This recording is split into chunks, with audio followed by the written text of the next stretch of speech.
সাচারে জসিমউদ্দিন মাস্টারকে কাপড় ব্যবসায়ী সমিতির সংবর্ধনা। পুরের কচুয়া উপজেলার ১ নং সাচার ইউনিয়নের বিশিষ্ট শিক্ষাবিদ, সাচার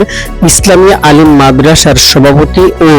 সাচার বহুমুখী উচ্চ বিদ্যালয়ের সিনিয়র শিক্ষক জনাব মোহাম্মদ জসিমউদ্দিন মাস্টার বেসরকারি শিক্ষা প্রতিষ্ঠান শিক্ষক ও কর্মচারী কল্যাণ ট্রাস্টের ট্রাস্টি বোর্ডের সম্মানিত সদস্য মনোনীত হওয়ায় তাকে সংবর্ধনা দিয়েছে সাচার বাজার কাপড় ব্যবসায়ী সমিতি। ২১ মে বৃহস্পতিবার সন্ধ্যা ৭টায় সাচার বাজারে আয়োজিত এ সংবর্ধনা অনুষ্ঠানে স্থানীয় রাজনৈতিক, সামাজিক, ব্যবসায়ী ও শিক্ষাঙ্গনের নেতৃবৃন্দ উপস্থিত থেকে তাকে ফুলেল শুভেচ্ছা জানান এবং নবনিযুক্ত এই দায়িত্ব পালনে সর্বাত্মক সফলতা কামনা করেন। অনুষ্ঠানে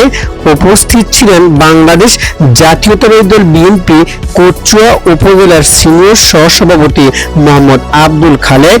১ নং সাচার ইউনিয়ন বিএনপির সভাপতি শফিকুল ইসলাম সবু,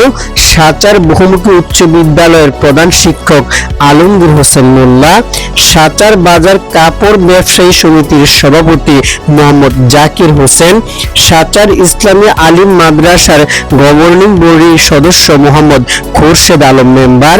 ১ নং সাচার ইউনিয়ন বিএনপির সিনিয়র সহসভাপতি মোহাম্মদ সেলিম কবির,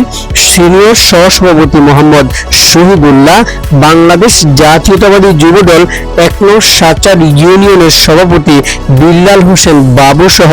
অঙ্গ ও সহযোগী সংগঠনের নেতাকর্মী এবং ব্যবসায়ী নেতৃবৃন্দ।